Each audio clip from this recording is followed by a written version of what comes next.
Hoje temos a satisfação de conversar com o economista André Lara Rezende. Também estão conosco hoje como entrevistadores Clara Brenck, pesquisadora associada no Centro de Pesquisa em Macroeconomia das Desigualdades, MAD, da FEA USP, e Matheus Estimaro, doutorando em Ética e Filosofia Política pela USP e pela Escola de Altos Estudos e Ciência Social de Paris. A Rosa é uma revista crítica de esquerda que, em nome da democracia, reúne editores, artistas e acadêmicos de dentro e fora do Brasil. Fundada em 2020, seguindo o projeto editorial de Rui Fausto, a Rosa sai de 2 em 2 meses, mobilizando uma grande ecologia de saberes: política, economia, história, filosofia e arte. Além das nossas edições bimestrais, publicamos os cadernos Rosa, nos quais retomamos, com material gráfico ou textual inédito, assuntos abordados em nossos números temáticos, os nossos dossiês ou hors-série. Outro produto da Rosa é este, em que estamos, a prosa da Rosa, na qual os editores conversam com um convidado sobre temas de destaque no debate público. A prosa da Rosa tem, em geral, até 1h30 de duração, parte da conversa segue para o YouTube, parte do seu conteúdo se transforma em podcast. A Rosa faz todas essas coisas, essas atividades sem fins lucrativos. A contribuição dos nossos leitores viabiliza a nossa existência. Lançamos recentemente uma campanha de doação mensal com diferentes prêmios para os assinantes. As informações estão no site da Rosa, www.revistarosa.com. André, muito obrigado pela presença. Vou passar agora a palavra ao Fernando para sua apresentação e, em seguida, começamos nossa conversa.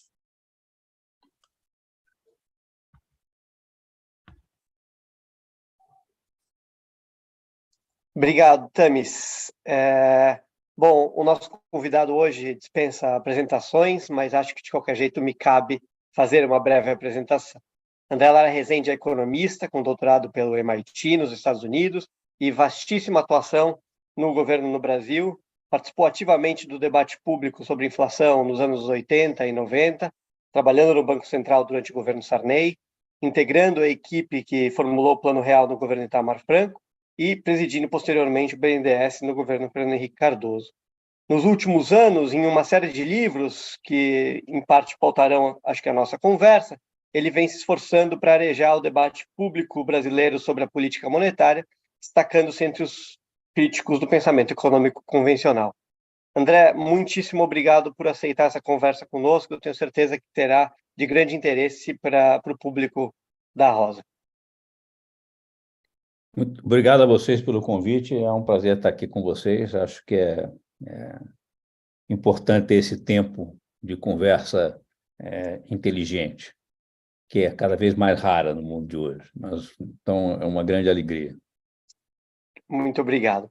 A gente pensou em começar a nossa conversa entrando em alguns assuntos de conjuntura, para depois tratar das questões mais teóricas que você vem trazendo nos seus últimos livros.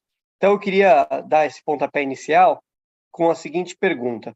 Esse seu esforço crítico dos últimos anos em colocar em questão a política monetária dominante, baseada no regime de metas de inflação, ele teve início em um contexto global muito diferente do que a gente está, um contexto global de taxas de juros próximas de zero nos países ricos, de inflação abaixo da meta por um longo período na maior parte dos países ricos também, e de quantitative easing, o afrouxamento quantitativo. Nos últimos 2 anos, o contexto mudou justamente com a inflação voltando a se acelerar em alguns países e as taxas de juros sendo elevadas pelo Banco Central para justamente combater essas taxas de inflação que voltaram a subir. Alguns economistas convencionais têm argumentado que essa experiência recentíssima dos últimos 2 anos demonstra que a política monetária dominante vai muito bem, obrigado, segue eficaz, e foi ela, a elevação das taxas de juros pelos bancos centrais, que contribuíram para desacelerar as taxas de inflação nesse último episódio de aceleração inflacionária. Você acha que eles estão corretos nesse argumento? Renato, quando você disse que ia tratar de temas de conjuntura, eu assustei. Mas ainda bem que você não sei, eu pensei que você fosse falar do Copom dessa semana. Mas essa pergunta é mais do que conjuntural. E eu respondo dizendo que essa minha experiência tem mostrado de uma forma dramática e, para mim, até, de certa forma, perturbadora, quão insensível são os economistas, especialmente aqueles que pontificam na mídia, às evidências. Apesar deles se pretenderem cientistas, com base em fatos e evidências, a economia, como ela é feita hoje em dia, é tudo menos isso. É absolutamente impossível de você mudar a opinião formada, o consenso de alguns economistas, com base em fatos. Eles sempre reinterpretam os fatos de forma a ficar por eles, para eles, e convencidos do que sempre estiveram, de que estavam certos, e usam isso como um argumento para refutar qualquer tentativa de questionar o arcabouço mental que dá base às suas não apenas às suas propostas de políticas, que são tudo menos científicas, são essencialmente políticas, até porque a economia é necessariamente política.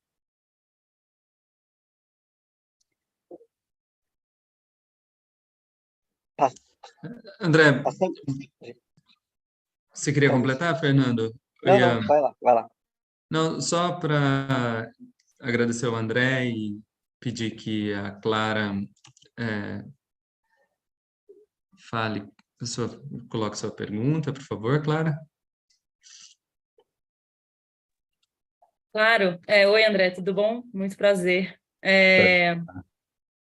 Eu acho que assim, a gente tinha pensado inicialmente, né, de fazer esse debate, como o Fernando falou, conjuntural, aí, de um termo mais amplo, e a gente queria primeiro começar te perguntando como que você vê o plano Biden, assim, se tem alguma lição de orientação econômica do que está acontecendo nos Estados Unidos para a gente trazer para o Brasil.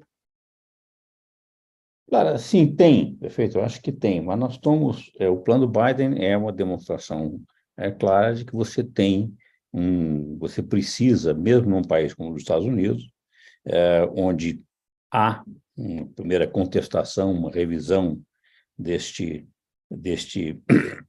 que se tornou consenso nas últimas décadas, desde o final do século passado, nessas primeiras décadas desse ano, uma revisão desta visão de que o Estado não tem papel nenhum a cumprir na economia, apenas é preciso que o Estado seja o menor possível e tenha o menos custo possível para a sociedade. A ideia é de que o Estado é apenas um peso morto, financiado pela produtividade do setor privado. E, portanto, quanto menos ele custar, melhor será. E quanto menos ele intervier na economia, melhor será, porque o Estado só faz bobagem e dificulta a produtividade e a criatividade do setor privado. Basta, portanto, conter o Estado, que a criatividade e a produtividade aumentarão e os investimentos virão, e assim a economia seguirá o melhor caminho. É evidente que isso nunca foi verdade, nunca. Isso longamente curioso como é que esse possa ter chegado a uma coisa tão absurda como essa. Né? Não existe sociedade organizada, não precisa nem falar capitalista, qualquer uma, mas principalmente uma sociedade mesmo organizada capitalista, que não tenha uma participação fundamental do Estado. Lei, ordem, instituições e regulamentação. Agora, e essa regulamentação precisa ser inteligente, e precisa, mas inteligente significa que é adaptada às circunstâncias. E as circunstâncias mudam. Portanto, você precisa, em muitos momentos, que o Estado revise e, de certa forma, seja dê direcionamento de ponto de vista do investimento. E o investimento público, ao contrário do que é preconizado por essa economistas mainstream, essa visão mainstream, neoliberal, eu não gosto de usar essas palavras, eu não gosto da ideia dos rótulos, perfeito? Mas essa visão de que o investimento público compete com o investimento privado, crowds out o investimento privado, o que é falso. O investimento privado é complementar e viabiliza, em grande parte, os investimentos privados. Isso é sempre verdade.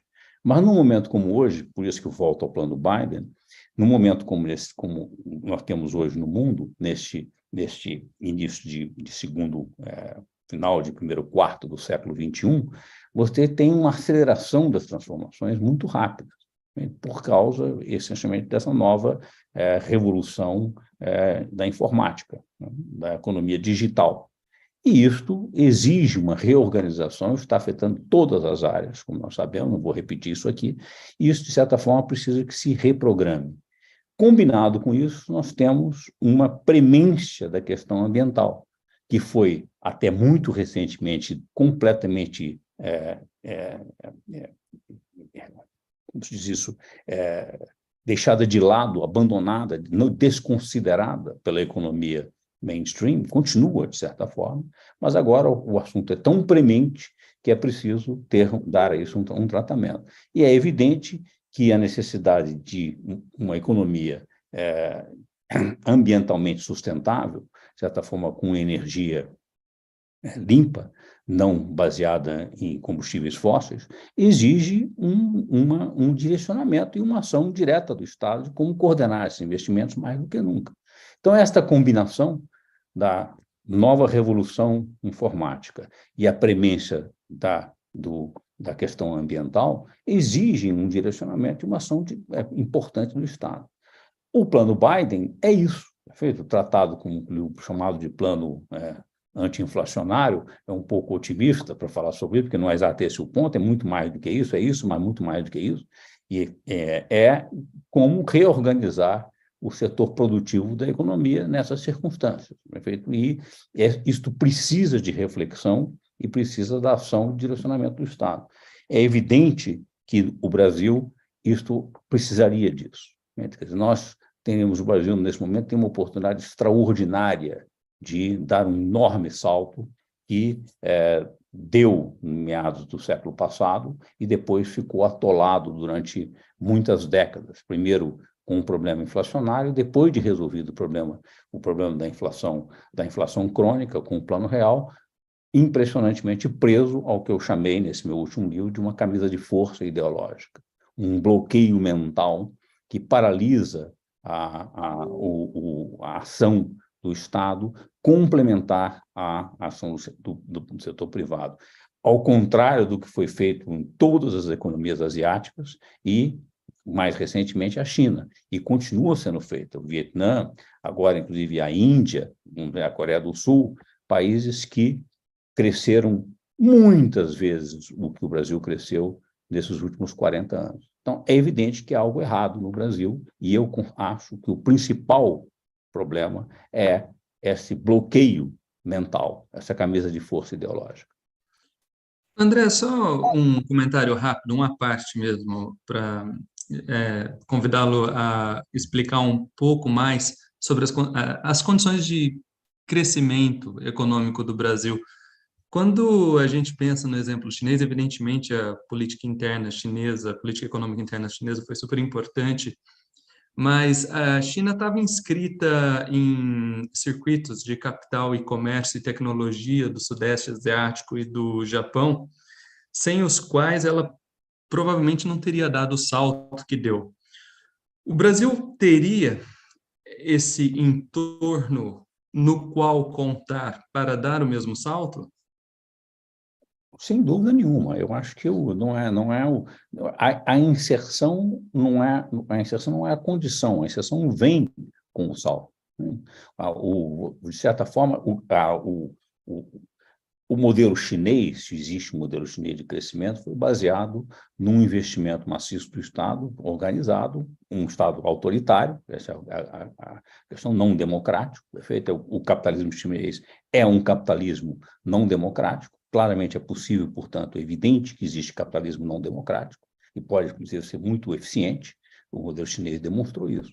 A inserção no mundo não foi inserção só nesse contexto asiático da China. A China fez uma inserção nessas últimas 4 décadas muito acelerada no comércio mundial. E ela percebeu, de certa forma, que uma das restrições, e aí é muito relevante para a experiência brasileira, o que restringe, de certa forma, impede um crescimento acelerado, muitas vezes é a restrição externa. É o fato de que, ao você crescer muito aceleradamente, as economias tendem a começar a ter déficit externo. E quando você tem déficit no balanço de pagamento, de certa forma, e depende de capitais externos, você pode ficar sujeito a uma mudança de ânimos dos seus financiadores internacionais. E isso cria crises de balanço de pagamentos, que você não tiver reservas, você é obrigado a abortar o seu projeto de crescimento rapidamente. Isso aconteceu com o Brasil e com outras economias sul-americanas várias vezes, com o Brasil no século passado, e, claramente, a própria experiência das economias asiáticas, não chinesas, no final do século passado, mostrou para a China que a China precisava crescer. Ela entendeu que precisava crescer com base em acumulando reservas e com base nas exportações. Este modelo, todos os países, de certa forma, aprenderam isso. O Brasil, inclusive, aprendeu. De certa forma, o Brasil hoje não depende mais de capitais externos, ao contrário do que toda a retórica que se ouve, perfeito? Você continua a ouvir no Brasil o tempo todo como se o Brasil fosse depender de investimentos externos, de capitais externos. Quando o Brasil é amplamente superavitário na sua conta comercial, perfeito? É praticamente equilibrado na sua conta corrente, tem 20%, para quase 20% do PIB em reservas internacionais, perfeito? E toda a sua dívida pública, perfeito? A quase totalidade, 97% da sua dívida pública é uma dívida pública interna, emitida em moedas nacionais e detidas por residentes, não é uma dívida externa. Isso faz uma enorme diferença em termos de endividamento público, que é uma fonte de inúmeros equívocos e de muita manipulação, de certa forma, da questão da dívida pública. Portanto, para terminar, voltando à sua pergunta, eu não acho que as circunstâncias específicas de inserção da China no seu ambiente de comércio internacional e de capitais, inclusive a China não dependeu de capitais externos. Perfeito?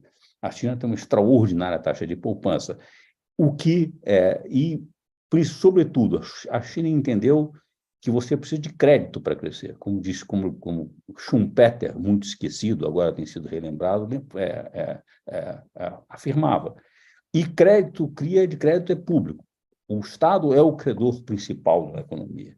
O crédito bem aplicado, você independe de poupança, porque um Estado organizado pode criar poder aquisitivo sem poupança prévia. Ou seja, algo que Keynes entendeu, que Schumpeter repetiu várias vezes, você não precisa de renda gerada e não despendida, investida ou consumida, para poder investir mais. Basta que você tenha crédito para fazer isso. E um Estado organizado tem capacidade de dar crédito, de criar, portanto, poder aquisitivo do nada, independente de renda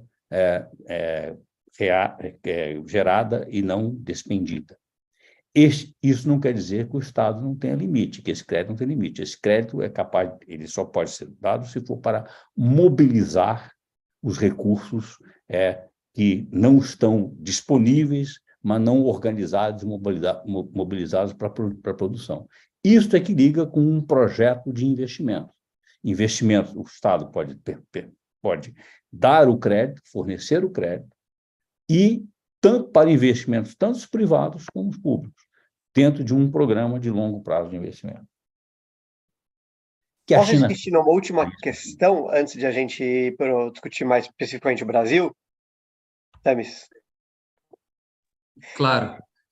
André, muito obrigado pelas suas colocações. Eu quero, em benefício do público da Rosa, ser um pouquinho advogado do diabo, não trazendo a minha posição, mas só para a gente forçar um pouco o argumento. quando a gente volta a discutir a experiência recente dos Estados Unidos e do governo Biden, não especificamente o Inflation Reduction Act, mas a política fiscal de forma mais ampla, com os programas de estímulo que vieram ainda no fim do governo Trump e no começo do governo Biden, muitos economistas convencionais, Larry Summers à frente, argumentaram que ali a política fiscal tinha ido longe demais e que o efeito crowding out que você mencionaria teria justamente se verificado via pressão inflacionária. O Estado tinha gastado além da conta, a inflação subiu, forçou o Federal Reserve, o Banco Central dos Estados Unidos, a elevar a taxa de juros e assim desestimular o investimento privado. Larry Summers e seus colegas nessa posição estão corretos nessa avaliação? Claro, a primeira resposta direta é não, certamente não. O Larry Summers Larry Summers há muitos anos deixou de ser um economista conceitual, ele é claramente um político, né? Ele mudou de posição completamente. Primeiro, ele defendia que havia um savings glut, um excesso de poupança no mundo e que a taxa de juros nunca mais se elevaria nas próximas décadas. Perfeito? E, rapidamente, ele fez uma virada para argumentar que não, que os gastos, não necessariamente os gastos, as transferências do governo americano na pandemia seriam inflacionárias. E ele fez isso com base nas mais precárias, back of the envelope, cálculos, né? Com base usando, curiosamente, ele mesmo diz num artigo dele, vários que ele escreveu recentemente, que o modelo do Federal Reserve mostrava que não haveria inflação. Feito um modelo que é um modelo neo-keynesiano sofisticado, woodfordiano, feito onde não há moeda, que tem pressão basicamente que é o arcabouço mental conceitual dos bancos centrais de hoje, mostrava que não haveria inflação. Mas ele, então, jogou tudo isso fora, toda essa nova macroeconomia ensinada nos cursos de pós-graduação nos últimos 30 anos, e voltou ao modelinho de SLM, né, do Hicks, que hoje é dado no máximo nos cursos de introdução à economia da graduação. E voltou a fazer esses contos dizendo, olha, foi tanto, multiplicador, etc., fez uma conta e chegou que havia um excesso de demanda.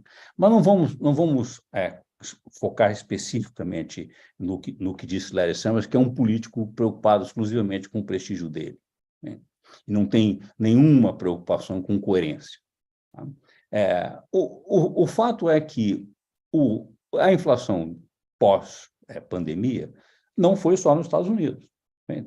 Foi no mundo todo. Então, curiosamente, isso indica, de certa forma, que os fatores não são especificamente americanos, não são especificamente nacionais. E o que aconteceu, ninguém nega isso, nem Larry Summers, perfeito? O que houve é que a pandemia, houve uma desorganização muito grande das cadeias produtivas, num mundo muito internacionalizado, globalizado, onde você tinha real-time, praticamente, ninguém tinha estoques, etc., se desorganizou completamente, produzindo em países diferentes, etc. O plano passou a ter a ideia que você teria que reduzir essa dependência de fornecedores tão distantes, a ideia, então, de nearshoring, etc. E essa desorganização, quando você saiu da pandemia, com a demanda... Primeiro, durante a pandemia, houve uma demanda, mudou um pouco de demanda, tipo de consumo, né? Tudo aquilo que se podia comprar por internet, etc. E quando saiu da pandemia, voltou rapidamente uma demanda por aquilo que estava reprimido. Turismo, viagens, restaurantes, de serviços, etc. E isso pressionou um mercado, automóveis, um mercado que estava desorganizado e que não tinha capacidade de suprir esse bem. Claramente, isso cria o que a Isabella Weber chamou de circunstâncias monopolísticas, perfeito? Que permitem às empresas aumentarem os preços. Isso, você vê, foi o que aconteceu. Houve um aumento de preços e aumento de lucros das empresas. Eu estou agora falando das empresas americanas, mas é verdade no mundo inteiro. Olha, a demanda está muito forte, não temos capacidade de aumentar a oferta, porque estamos restritos pela oferta, é uma boa oportunidade de aumentar preços, e aumentaram preços. Isso, combinado com o aumento de preços de petróleo, de energia, tá, que ocorreu nessa saída da pandemia. E também de commodities, porque voltou a China, de certa forma, tinha voltado, voltou a crescer e a demandar uma pressão no mercado de commodities, foi o suficiente para criar uma pressão de preços. É uma ideia, isso é diferente de dizer se é inflacionário, houve um aumento de preço. Perfeito? Se isso seria persistente ou não, é discutível. No início, o próprio Fed achava que não seria persistente, perfeito? Que isso não exigiria nenhuma reação, basicamente isso iria passar. É um aumento de preços relativos que vai voltar, vai ser corrigido. O fato é que se mostrou mais persistente do que se imaginava. Por quê? Primeiro, nos Estados Unidos, e isso não é verdade em todas as outras economias do qual eu tenho conhecimento, nos Estados Unidos houve muita pressão de demanda. Porque, de fato, a expansão monetária creditícia, o quantitative easing, feito durante a pandemia, já foi extraordinário na crise financeira de 2007, 2008 e foi redobrado na pandemia. Os Estados Unidos, inclusive, foi diferente. Eles não apenas jogaram liquidez no sistema financeiro, eles deram cheque direto para as famílias, perfeito? Para as pessoas, os consumidores, diretamente, que quando saíram da pandemia gastaram. Então, houve nos Estados Unidos, de certa forma, sim, uma pressão de demanda, que era claramente autocorrigível, na minha opinião. Ela iria se corrigir. O que aconteceu, o Fed demorou, inclusive, corretamente, perfeito, a subir a taxa de juros, começou a subir muito mais tarde, subiu um pouco, a taxa de juros dos Estados Unidos ainda está muito abaixo da taxa de inflação, portanto, continuamos com taxa real de juros negativa nos Estados Unidos. Agora, segundo, para não me alongar demais sobre isso, como é que a taxa de juros controla a inflação? Olha, quais são os canais de transmissão da taxa de juros? A taxa de juros controla a inflação como? O tradicional era através da curva de Phillips. Perfeito? Provocava desemprego, o aumento do desemprego reduzia, moderava a inflação. A curva de Phillips desapareceu em todos os lugares do mundo. Aliás, o primeiro a falar isso, a reconhecer isso, foi o senhor Larry Summers. É sobre isso. Então, olha, se você sobe a taxa de juros, provoca desemprego, mas desemprego não modera a inflação, a taxa de juros, a curva de Phillips desapareceu, qual é o canal de transmissão?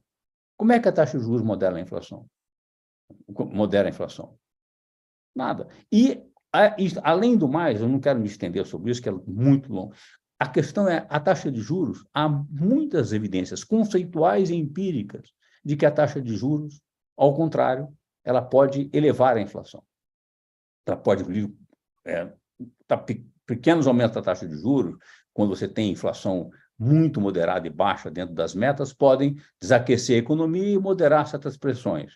Agora, o fato de subir a taxa de juros consistentemente e manter uma taxa de juros nominal muito alta pode ser inflacionário.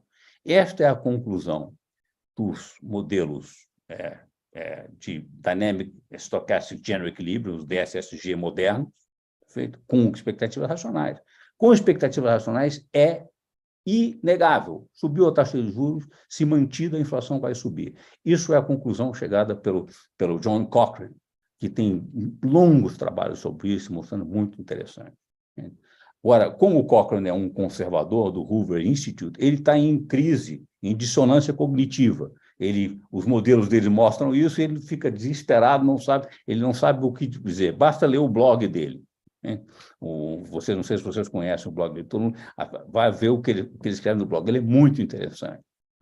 Agora, e é muito simples, eu até nesse meu último livrinho, Camisa de Força Ideológica, eu sugiro a leitura do que eu chamo uma coisa especulativa, que é um capítulo 13, que eu chamo Uma Conjectura, Inflação e Taxa de Juros. De por que a taxa nominal de juros é a taxa de inflação. O índice de inflação que você percebe é o aumento de preço passado, é a inflação passada. A taxa nominal de juros é que é a definição de inflação. É a own rate of interest da cesta de bens na economia. Mas não vou me estender sobre isso. Então, clarissimamente, o que foi feito no mundo, essa inflação foi um surto que começou a voltar. A subida da taxa de juros, você não deve ter taxa de juros reais negativa, que provocam outros tipos de distorção. Claramente. Na minha opinião, é muito simples. não se deve mexer muito com taxa de juros. Taxa de juros é um instrumento que provoca euforias, crises financeiras e desorganizações, e recessão e inflação. Você deve deixar a taxa de juros num nível relativamente estável e mexer muito pouco com ela.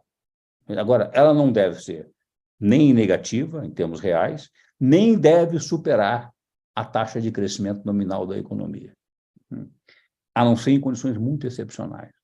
Além do mais, esta condição, respeitado esses limites, ou seja, a taxa de inflação, a meta de inflação está correndo, então para você não ter, abaixo disso, você teria taxa de juros reais negativa, e um teto que é o crescimento nominal potencial da economia.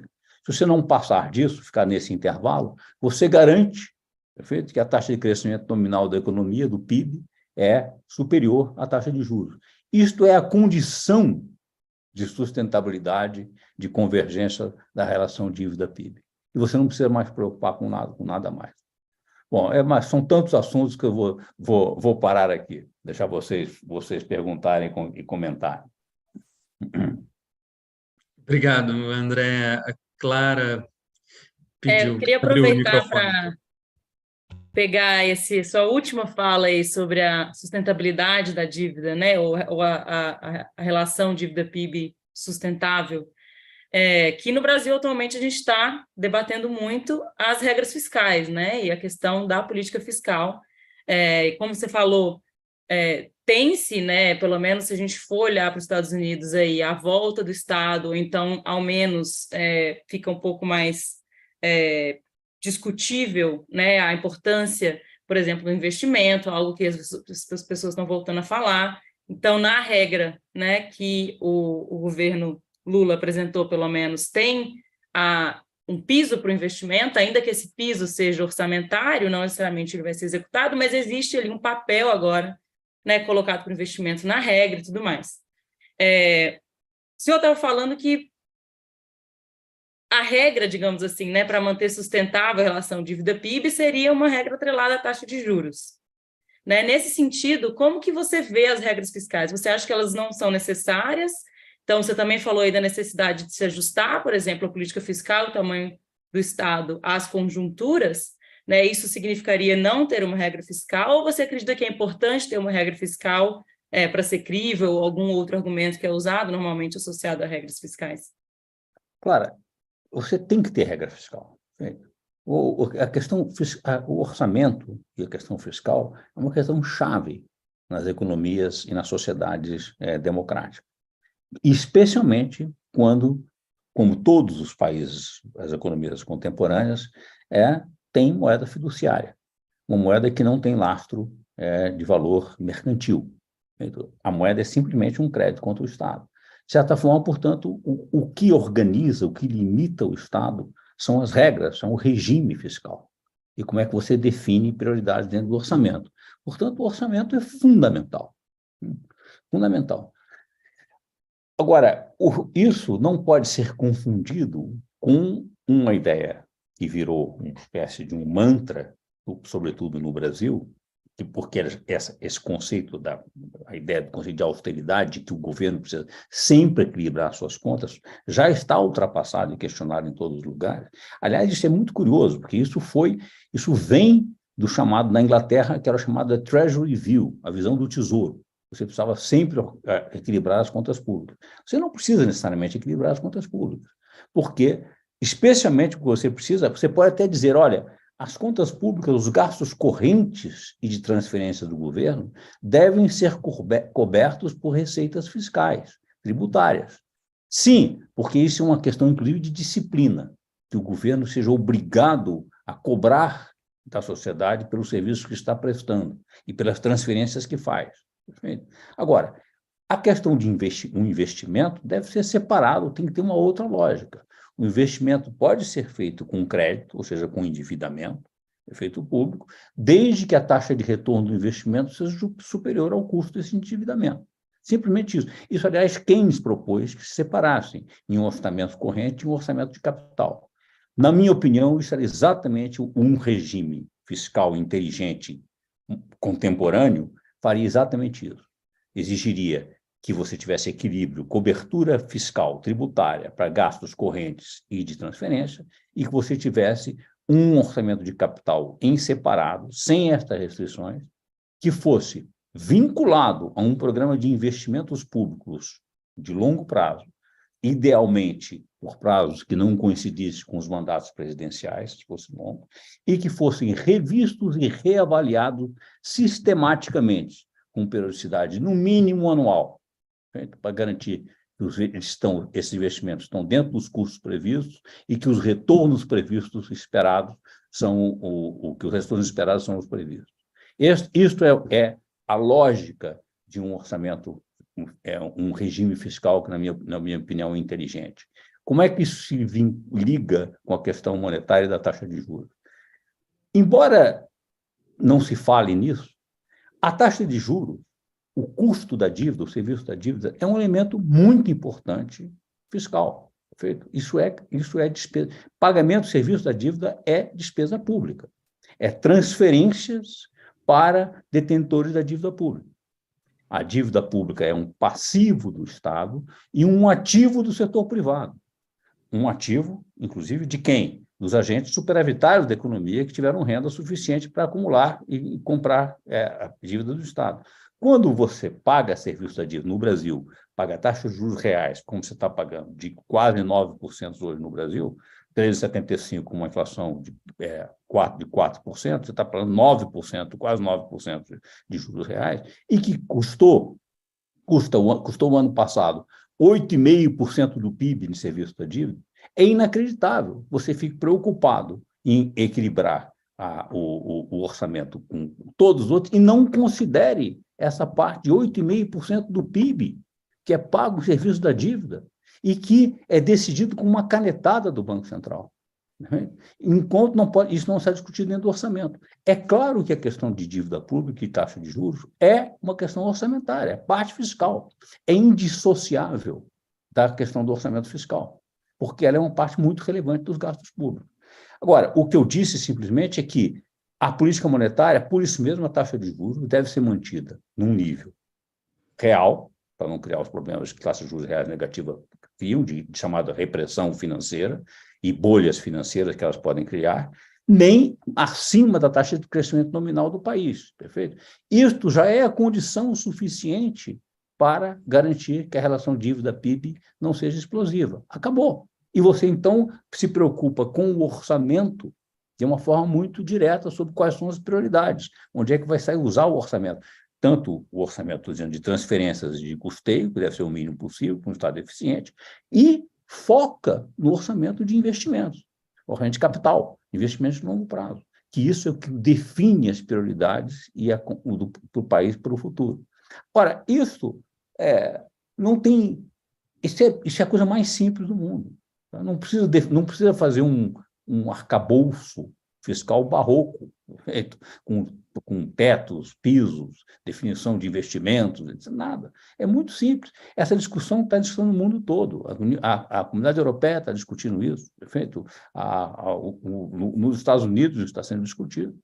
Isso, o Fundo Monetário está discutindo isso, perfeito? O BIS está discutindo isso, o Banco da Inglaterra, e todos. O problema é que está muito... Hoje está uma tal crise com essa visão macroeconomia, a mainstream da teoria macroeconômica, a tal incompatibilidade que a coisa está todo mundo meio esquizofrênico em relação a essas questões. Mas é muito simples. Mas é isso. André, só uma parte rápida. Existe algum país na OCDE ou fora dela em que a taxa de juro é definida como parte do orçamento público pelo governo? Posso fazer mais uma questão, emendar uma questão aí também? Eu queria que, André, eu queria que você comentasse um pouco sobre essa nova regra fiscal do governo, os pontos positivos e negativos, né? E se existe também um fogo amigo, vamos dizer assim, de uma parte da esquerda, que ataca muito fortemente essa nova regra fiscal, diz que é uma rendição para o liberalismo, né? Eu queria que você comentasse e opinasse se esse fogo amigo ele se justifica ou não. Bom, são duas perguntas. Eu não sei, não tenho conhecimento se tem algum país da OCDE que inclui questão do serviço da dívida no orçamento fiscal. Por que a tradição é não incluir? A tradição é não incluir porque se partir do princípio de que o custo da dívida, a taxa de juros, não estava sob controle do governo, do Banco Central. Era determinada no mercado. E, portanto, não adiantava você fazer orçamento sobre isso. Portanto, você definia o orçamento para que você tivesse equilíbrio ou superávit primário, ou seja, excluindo o serviço da dívida. Né? Por quê? Porque, supostamente, o serviço da dívida estava fora do seu controle. Isso quando se imaginava com a teoria quantitativa da moeda, no século passado, que os bancos centrais controlavam a moeda e não a taxa de juros. A taxa de juros era um resultado das forças de mercado no mercado financeiro. Isso é falso. O Banco Central, como se sabe, isso ninguém discute, um instrumento do Banco Central é a taxa básica de juros. Esse ninguém discute mais. Embora se discutisse ainda quando eu fui diretor do Banco Central, para mim estava muito claro e as pessoas não entendiam isso. Perfeito? Você fixa a taxa básica de juros. Segundo, que ainda é contestado, e eu tenho falado muito sobre isso, e agora eu escrevi sobre o último artigo, agora 2 artigos sobre isso, publicados no Valor, claramente o seguinte, que contesta de que, olha, o Banco Central controla a taxa básica de juros, que é a taxa de um dia, sobre as reservas bancárias e, portanto, da dívida pública. Mas não controla a taxa longa nos títulos públicos, porque esse é o mercado quem controla. E isto é falso. Basta você ver, basta um olhar nos números, está nos dados do site do Banco Central e do Tesouro Nacional, que todo o custo da dívida tem uma altíssima correlação com a taxa básica. A taxa básica define toda a estrutura a termo da taxa de juros. E por quê? Como é que se precifica um título de 10 anos? Se diz, olha, quanto é que vai me custar? Isso é assim que fazem os que fazem preços dos títulos públicos, são os mercados financeiros, são os dealers do mercado financeiro, que dizem, olha, quanto vai me custar em taxas básicas de overnight daqui até lá para carregar esse título?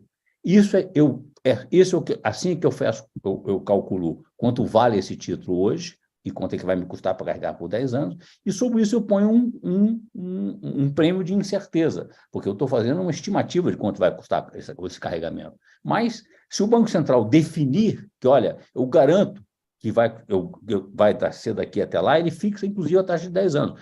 O Banco do Japão faz exatamente isso. Ele fixa, ele compra e vende títulos, papéis ao longo de toda a estrutura a termo da dívida pública. E, portanto, fixou a taxa de juros de 1 a 10 anos. Com isso, ele abriu mão de certa forma, ao fazer isso, você pode abrir mão do prazo médio da dívida. Mas não vamos entrar nisso, que eu acho que é irrelevante. Ou seja, o Banco Central define a taxa de juros íntegra de curto e de longo prazo. Há agora uma tese muito bem feita no Levy Institute, de um economista, acho que ele é esloveno, esqueci o nome dele agora, em que eu cito nesse meu último artigo, que tem até aqui, mostrando claramente, ele diz, olha, ele faz para Brasil, Colômbia, eu acho, Brasil, Colômbia e México, mostrando que a taxa de juros, básica de juros, é o principal determinante da taxa longa de 10 anos, da título público, e que a correlação é 72% por causa do Brasil, ou seja, para cada 1 ponto de percentagem que o Banco Central sobe ou baixa a taxa básica, a taxa de título de 10 anos sobe ou baixa 72 basis points, quer dizer, 0,72 pontos de percentagem. Então, não tem discussão. Quem determina a taxa de juros é o Banco Central. Portanto, quem determina o serviço da dívida é o Banco Central. Portanto, o serviço da dívida poderia ser totalmente incorporado num orçamento. Política monetária e política fiscal não são duas coisas separadas. Elas são indissociáveis e, na verdade, é a mesma questão. Elas devem ser coordenadas e definidas conjuntamente de acordo com os objetivos do país. Posso fazer uma parte rapidinho para a gente falar de política tributária? Deixa eu só perguntar uma coisa a vocês. Eu gostaria muito que vocês me dissessem se vocês concordam ou se vocês não entenderam ou discordam. Porque é muito frustrante que eu digo, você fala, as pessoas ficam assim, com ar em branco, ninguém responde, e depois continuam falando. Não é o caso de vocês, mas é o caso que eu vejo no mainstream, perfeito? Então, continuam com, olha, finge que não ouviu.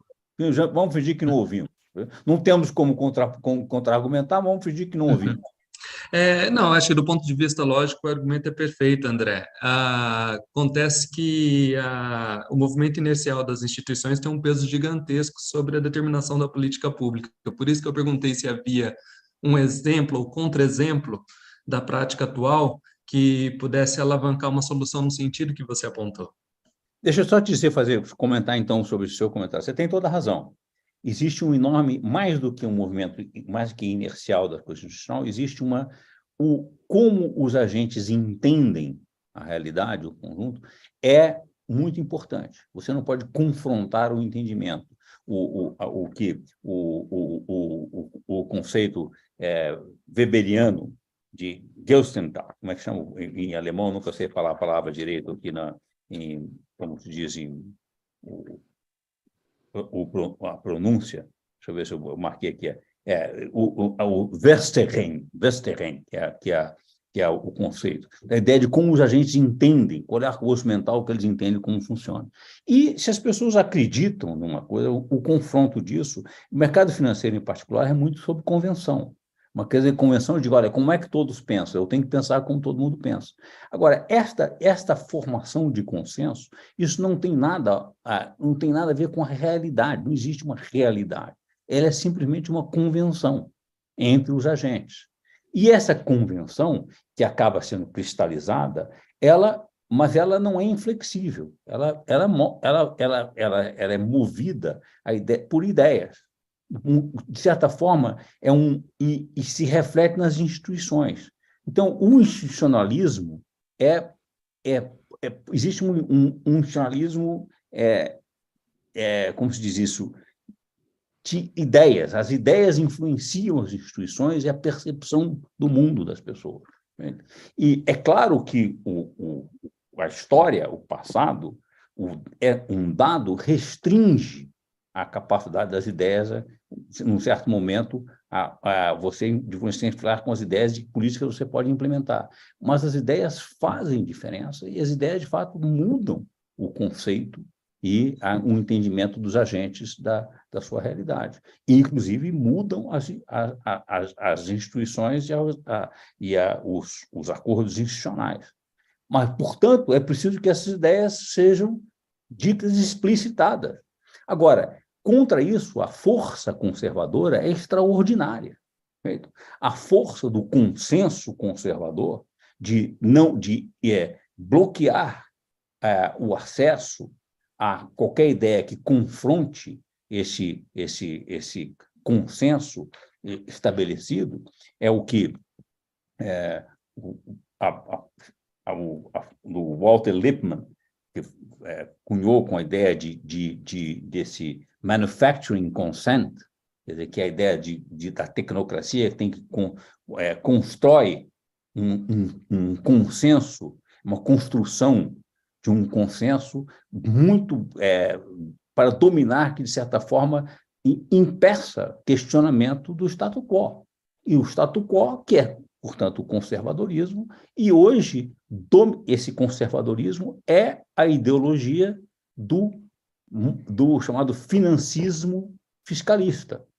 É o mercado financeiro que domina a discussão no mundo hoje, fiscalista, com a ideia de, olha, amarre a mão do Estado, menos no que nos interessa, que é que o Estado pode gastar quanto quiser, emitir quanto quiser, para nos salvar de grandes crises financeiras que nós provocamos com grandes euforias e bustos. Perfeito? Aí pode. 2008, 2007, 2008 é inacreditável. Olha, os bancos centrais multiplicaram a base monetária por um fator de 10, 15 vezes. Perfeito? Então, agora, aí isso pode, não tem importância. Para nos salvar, pode. Então, este consenso, e ficou muito difícil de continuar defendendo esta mentira, perfeito? Essa impostura, depois da experiência prática de 2007, 2008 e agora na pandemia, onde a expansão dos passivos monetários dos bancos centrais foi espantosa. Olha, se o Banco Central pode gastar para salvar o sistema financeiro e pode gastar corretamente para impedir que a economia, uma catástrofe, quando você tem uma pandemia, por que ele não pode gastar para investir e reduzir pobreza, educação, saúde, saneamento? Perfeito? Bem investido, com retorno social. Claro que pode, mas o consenso do conservadorismo é que não pode. Isso não pode. Isso vai provocar inflação, isso vai desorganizar a economia. André, faltou responder a minha pergunta sobre o arcabouço fiscal. Eu queria que você comentasse os pontos positivos e negativos e se a crítica dura de parte da esquerda se justifica. Eu me recuso a falar sobre esse assunto, Daniel. Sempre desculpe. Eu acho esse arcabouço fiscal, como eu disse, ele é barroco. Tinha que ter, tinha que defender. Eu acho que poderia ter sido uma coisa muito mais simples, muito mais, como se diz isso, muito mais transparente, basicamente dizendo, olha, vamos equilibrar as contas do ponto de vista de custeio do Estado e vamos fazer um orçamento de capital inteligente com investimentos de longo prazo, com um plano de investimentos de longo prazo. Eu acho que, de fato, esse arcabouço, como foi proposto, especialmente como ele está sendo defendido, é uma rendição incondicional a esse fiscalismo monetarista. Se isto é uma questão tática do governo, eu não sei responder. E eu acho que, portanto, a crítica é muito grande. Agora, a favor disso, como eu disse, você confrontar o sistema financeiro acredita em certos mitos. Ele tem uma convenção, um arcabouço constitucional do que ele acredita. A confrontar abertamente o sistema financeiro, você pode pagar um preço muito alto, porque o sistema financeiro hoje é muito poderoso. Ele tem muita capacidade de sabotar a economia e, portanto, um governo. Nesse sentido, você não pode enfrentar de peito aberto o que o sistema financeiro impõe e acredita. Você precisa trabalhar com isso de uma forma inteligente de mudar, demonstrar que esse entendimento está equivocado e mudando gradualmente esse entendimento. Neste sentido, definir um arcabouço fiscal que o sistema financeiro visse como aceitável e como um sinal de responsabilidade, está correto. Está correto.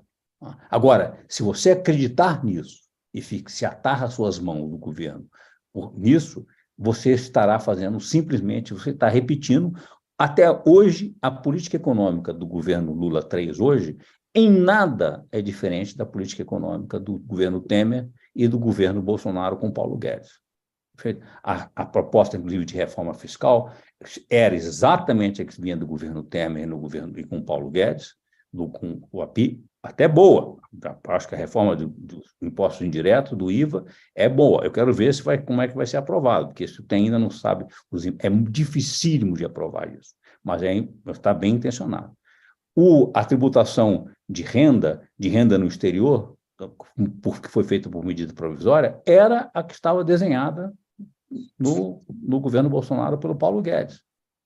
A proposta de reforma de renda do segundo semestre, vamos ver o que vai ser. Agora, hoje, se é isto, o governo não tem uma política de investimentos, não tem um programa de investimentos de longo prazo, perfeito? Não fez um orçamento de capital.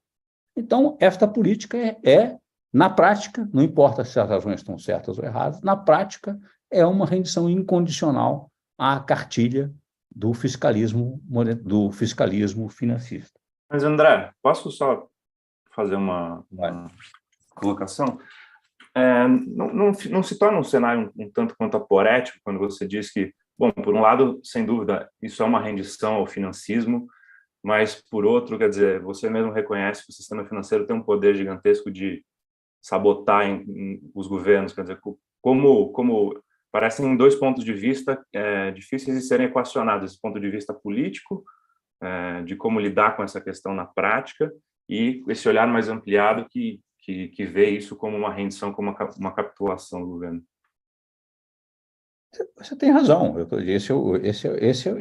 Por isso é que eu disse que eu não queria comentar e acabei comentando.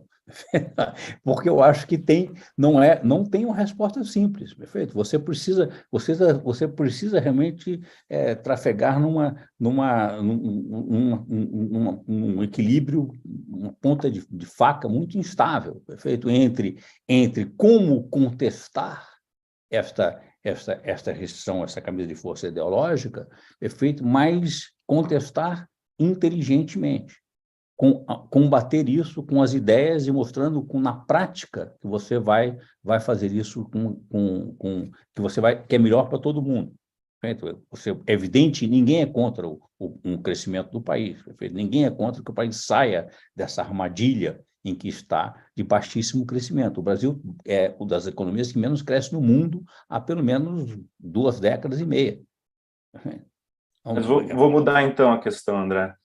Você acha que é possível, por exemplo, existir um cenário, aí fazendo um pouco mais uma provocação, existir um cenário em que é bom para todo mundo? Quer dizer, isso não vai representar na prática uma espécie de enfrentamento, vai ter que ser ruim para algumas pessoas, né?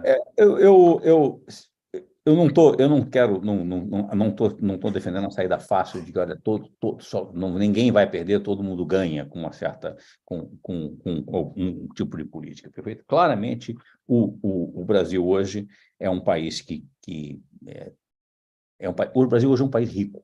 O Brasil continua um país profundamente desigual, mas é um país rico. E é um país que poderia dar um salto para se transformar num país muito mais igual do ponto de vista, inclusive, de indicadores sociais. Então, não me falando só de renda e riqueza, estou falando também de educação, sobretudo de educação, saúde e acesso, perfeito, às possibilidades e qualidade de vida. E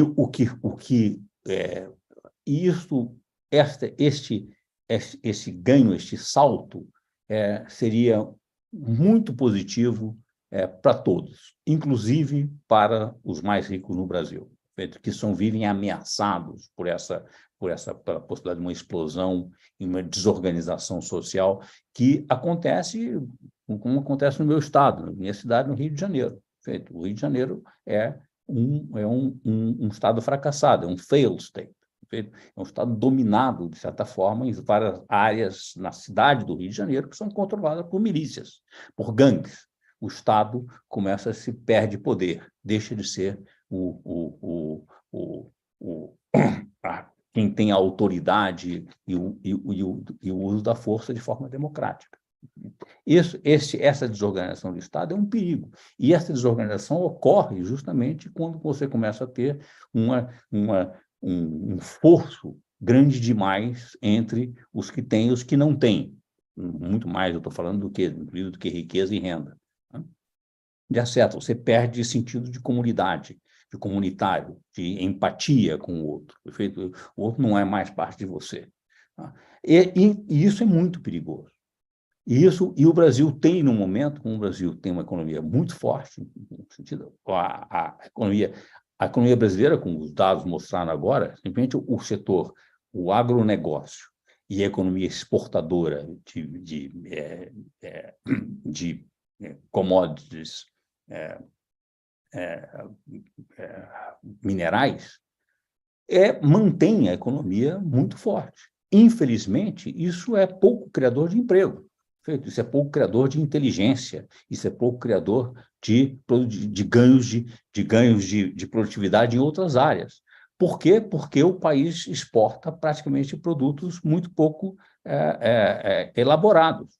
E poderia elaborar. Ao elaborar mais e exportar os produtos mais elaborados, você aumentaria a qualidade da economia brasileira. Esse setor agroexportador, que sustentou a economia brasileira desses anos todos, não tem, como diz o Brasil, funciona com um motor só. Se ligasse o segundo motor de uma economia de serviços e de industrial contemporânea, moderna, de alta produtividade, perfeito? De economia com base do conhecimento e de uma economia digitalizada contemporânea, com o mercado consumidor interno que o Brasil tem e a disponibilidade de recursos que existem no mundo hoje. O mundo hoje nada em recursos financeiros. Capitais estão à procura de oportunidades com o Brasil. Então, a China já está batendo no limite muito rapidamente, a Índia está dando um salto extraordinário, Perfeito? E o Brasil teria todas as condições de fazer dar esse salto. É frustrante que, com o governo Lula, que eu, por exemplo, achei que nós temos essa oportunidade de dar isso, não perdemos esse momento. Mas se nós ficarmos amordaçados por esta visão tacanha, financista, fiscalista, nós vamos perder essa oportunidade. Vou dar só um exemplo para terminar. Não há mais dúvida que toda a questão de transportes automotivos no mundo vai ter que passar a ser elétrico, tem que ser eletrificado. Então, isso já foi decidido. Foi decidido pelo consumidor, por todo mundo. A ideia no Brasil ainda se defende uma ideia, de que não, o Brasil tem o etanol, tem a sua energia limpa. Essa é uma defesa para manter no Brasil produzindo motores a combustão. A indústria inteira no mundo manda os equipamentos para produzir motor a combustão, que vão virar sucata em 2, 3 anos, que ninguém mais quer um motor a combustão para o Brasil. O Brasil continua com motor a combustão a etanol, perfeito? E não consegue mais exportar um automóvel para lugar nenhum do mundo. E não faz a infraestrutura necessária para produzir e viabilizar o transporte urbano e interurbano, perfeito? Todo tipo de transporte tem que ser eletrificado, obviamente. Agora, a velocidade dessas transformações não nos dá tempo de hesitação. Nós temos que passar a pensar nisso o mais rápido possível. Eu não vejo, ao contrário, o que o Ministério do Desenvolvimento propõe? O subsídio ao automóvel, a combustão popular. Olha, então, sinceramente, quando nós sabemos, inclusive, que nós temos que, mesmo no transporte urbano, o que você precisa é criar transporte urbano coletivo de alta qualidade, perfeito? E altamente eficiente. Senão, o custo desse imbróglio de engarrafamento, essa paralisia do tráfego urbano é gigantesco. Bom, então, é isso. Obrigado, André. Gostei muito da resposta. Vou fazer mais uma parte. O André nos provocou a dizer se concordávamos com o que ele diz, e acho que tem um gancho dessa discussão que a gente está tendo sobre viabilidade, sobre boicote do sistema financeiro, que é importante, que talvez seja interessante a gente discutir um pouco mais, que é o seguinte: será que a nossa taxa de juro muito elevada é de fato essencialmente fruto dessa camisa de força ideológica, de um conservadorismo de ideias, ou há algo, digamos, específico de uma economia com moeda periférica que é sujeita aos ciclos financeiros globais, como diz a Ellen Ray, que impede que a gente coloque a taxa de juros básica, a taxa de juros longa, no lugar que seria mais racional? Vou dar um exemplo concreto. Como você bem disse, André, os bancos centrais dos países ricos e o dos Estados Unidos em particular custou a elevar a taxa de juros depois que a inflação vinha subindo. O primeiro banco central do mundo de país grande que elevou a taxa de juros nesse ciclo recente foi o nosso, né? Foi o Banco Central do Brasil que elevou a taxa de juros antes do Fed. Os efeitos disso a gente já discutiu, você mencionou, são dramáticos em várias dimensões. Mas se você olha para o que aconteceu com as taxas de câmbio no mundo inteiro no ano passado, quase todas as taxas de câmbio do mundo, de países ricos e países de renda média e baixa, se desvalorizaram em relação ao dólar, digamos, contribuindo para suas inflações domésticas, certo? Via câmbio. Enquanto que a taxa de câmbio brasileira foi uma das pouquíssimas, tem mais uma ou duas exceções, que se valorizaram em relação ao dólar na média do ano passado. O que, de certa forma, contribuiu para o mandato, com todos os efeitos colaterais disso, contribuiu para manter a nossa aceleração inflacionária um pouco mais moderada. Estou completamente de acordo com o seu argumento de que a curva de Phillips desapareceu, que os mecanismos de transmissão da política monetária no Brasil sempre foram muito frágeis, mesmo o pensamento convencional já apontava que o canal de crédito no Brasil era fragilíssimo, mas o Brasil, de certa forma, conseguiu manter a inflação desde do regime de metas em 99, próximo, nos anos que conseguiu, próximo da meta via câmbio, né? O nosso canal de transmissão era a apreciação cambial, com todos os efeitos danosos disso.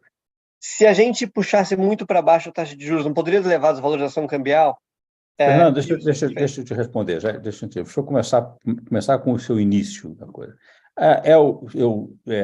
Essa é uma tese muito cara aos economistas críticos do mainstream no Brasil e em todo lugar, de que existem essa distinção entre países de moeda fraca e países de moeda forte, moedas reservas. De fato, isto, no século passado, países que dependem de poupança externa e de financiamento externo, isso é absolutamente verdade. Porque o endividamento em moeda, que não é na sua moeda, é altamente perigoso, você fica muito dependente do estado de espírito e da boa vontade dos seus credores.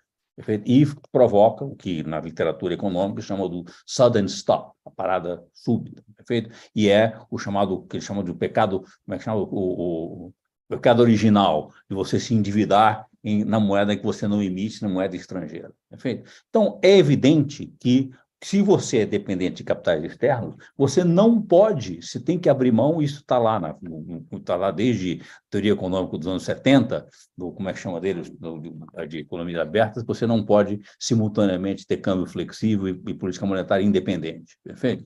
Em movimento de capitais. Então, você tem que abrir mão de um deles. Se você tem movimento de capitais e quer ter câmbio flutuante, você tem que abrir mão da sua política monetária e tem que seguir a taxa de juros sua, tem que seguir a taxa de juros dos países centrais que têm moeda reserva, ou seja, em última instância, americana. Então, isso ok. Só que isso não é mais verdade para o Brasil nesse século XXI. O Brasil tem 20% do PIB em reservas internacionais, tem enormes superávites comerciais e equilíbrio nas transações correntes. Então, essa é uma teoria que claramente ficou anacrônica. Ela já foi verdadeira, ou parcialmente de uma validade, deixou de ter. Hoje não tem mais validade. Então, isso não é justificativo. Agora, segundo ponto seu. Olha, ok, nós não precisamos fazer isso, porque nós não dependemos, não podemos ter uma política monetária independente, porque nós temos hoje condições no balanço de pagamentos que nos permitem isso. Mas, dito isso, o fato é que houve um surto inflacionário e, ao subir a taxa de juros, nós levamos uma valorização, uma menor desvalorização da nossa taxa de câmbio, e este é o canal de transmissão que sobrou, da taxa de juros para o nível de preço. Eu concordo. É o canal de transmissão que sobrou para economias abertas. Agora, quanto mais aberta for, e a economia brasileira, infelizmente, feliz ou infelizmente, depende por onde você olha, não é uma economia muito aberta. Perfeito? Então, isso não é tão verdade. E, segundo, ao subir o dólar, a moeda brasileira se valorizou, porque ela se desvalorizou muito, de novo, com o preconceito contra o governo Lula do PT, feito nos mercados financeiros, que provocou uma desvalorização no início do ano passado, e ela simplesmente voltou agora. Perfeito? Agora, não é verdade, o Banco Central começou a subir a taxa de juros e o real se desvalorizou. O real veio de 4,30 para 5,50, chegou a bater 5,70, se não me engano. E agora voltou a corrigir com o arcabouço fiscal. Agora, estava evidente que essa taxa de juros era, e falar, ora, vai para 6, a taxa de juros, teve gente dizendo que a taxa, o real, o dólar vai bater R$7, dizendo, onde é que estão esses apóstolos do Apocalipse, não, os profetas do Apocalipse? Está aí, claro que não. É só você ver uma certa visão que a paridade, de certa forma, da moeda brasileira, isso é muito complicado de dizer, sempre foi em torno de entre 4,50 e 5. Agora, de novo, se o canal de transmissão da política monetária é pela taxa de câmbio, e, portanto, valorizando o câmbio e inviabilizando, perfeito, as exportações e a economia do país, ela é quase ou tão prejudicial, é uma forma indireta de provocar desemprego. Perfeito? Simplesmente isso. Então, de novo, isso não se justifica. Então, não é verdade. E não é se taxa de juros altas combatesse a inflação, Fernando, não precisaria ter plano real. Basta subir, vai na Argentina e resolve o problema da inflação amanhã. Sobe a taxa de juros para 1.000. Isso é falso, isso é errado. Quando eu assumi a direção do Banco Central, eu fui diretor de política monetária do Banco Central, na época, perfeito? No auge de inflação, a taxa de juros eu tinha assumido, estava no all-time high, o recorde de taxa de inflação. Eu cheguei lá e baixei a taxa de juros. O Dilson Funari, que era ministro da Fazenda, ficou encantado comigo. Eu ganhei permanentemente a credibilidade com o ministro, porque eu baixei a taxa de juros de 23 para 17, na época, a taxa de overnight. E ele achou que eu fiz um milagre. Eu cheguei lá e baixei, porque o Banco Central controla a taxa de juros. Não tem o que dizer. Então, simplesmente, isto é falso. Isto é impostura. Isso é pura impostura. Portanto, a taxa de inflação caiu porque a taxa de inflação ia cair. Simplesmente isso. Esse é o fato. Agora, uma recessão ajuda? Sim, recessão ajuda a controlar a inflação. Mas ajuda a controlar inflações moderadas, em certas circunstâncias, que você está com pressão de demanda. Se recessão controlasse a inflação, a gente não tinha inflação. Perfeito? Nós não teríamos tido inflação nos anos 80 e no início dos anos 90. Então, claramente, isso está equivocado. Está errado. Está errado. Agora, eu acho engraçado porque eu passei eu fui um crítico permanente da ortodoxia monetária, da teoria quantitativa da moeda. Estava errado. Dizia, não, a inflação no Brasil é porque a moeda não se controla a moeda. Você vai lá, controla. Vai lá, tenta controlar. Agora não é porque a taxa de juros está baixa. Agora não, caiu porque vocês são muito jovens, mas eu ouvi, vocês não sabem a quantidade de gente. Não, a taxa de inflação caiu agora porque a moeda foi controlada. Veja que a expansão da base monetária foi menor. E é o contrário, porque quando a inflação cai, a base monetária cresce menos. A causalidade está invertida, completamente invertida. Agora, eu não vou nem discutir isso, porque isso é tão velha essa discussão. A taxa de juros é igual. É igual. Então, a taxa de juros não foi... Agora, como dizendo, a taxa de juros foi a taxa de juros que precisa, agora está querendo, precisa manter a taxa de juros em 3,75, não vamos nem discutir se o preço subir. Precisa manter essa taxa de juros. 9% de taxa real. É o dobro da taxa real mais alta do mundo, como eu disse, como eu tenho dito até. O dobro. Todos os países desenvolvidos do mundo estão com taxa de juros real ainda ligeiramente negativa ou marginalmente positiva. Nós temos a maior taxa real do mundo, agora está mais do que o dobro já vai caminhando para ser o triplo da segunda, que acho que é a do México ou do Chile. É inacreditável, inacreditável. Eu estou de acordo que a situação é totalmente diferente, com não tendo dívida externa e com a acumulação de reservas que a gente tem hoje. Mas então não seria o caso de dar o passo seguinte, lógico, e controlar capitais de alguma maneira para reduzir a vulnerabilidade da nossa economia à volatilidade cambial? Fernando, essa pergunta, toda vez que você incluiu, sim, uma das questões, se você confrontar este consenso equivocado do mercado financeiro, a resposta imediata pode dizer assim, se você vai confrontando logicamente, eu baixar a taxa de juros, o que vai fazer? Você vai fazer com o seu dinheiro? Não, aí você fala, não, eu vou comprar dólar e sair do país, perfeito? Então, essa é claramente a resposta seguinte, é dizer assim, olha, sem dúvida nenhuma, controle de capitais é a resposta.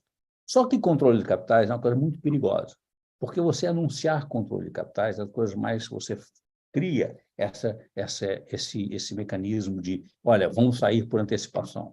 Agora, controle de capital foi proposto pelo James Tobin com uma taxação de controle de capital. Alguma restrição, no sentido, não é impedir o controle de capital. Perfeito? A China tem controle de capitais.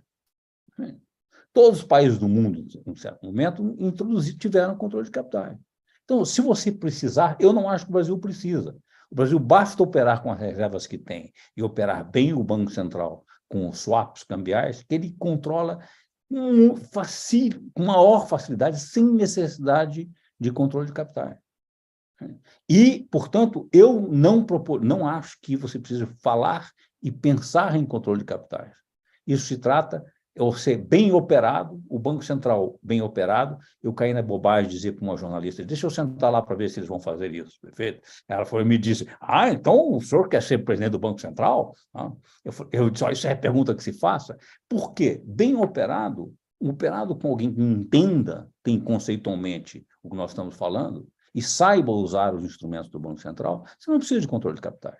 E controle de capital acaba criando restrições. Eu evitaria ao máximo possível o controle de capitais.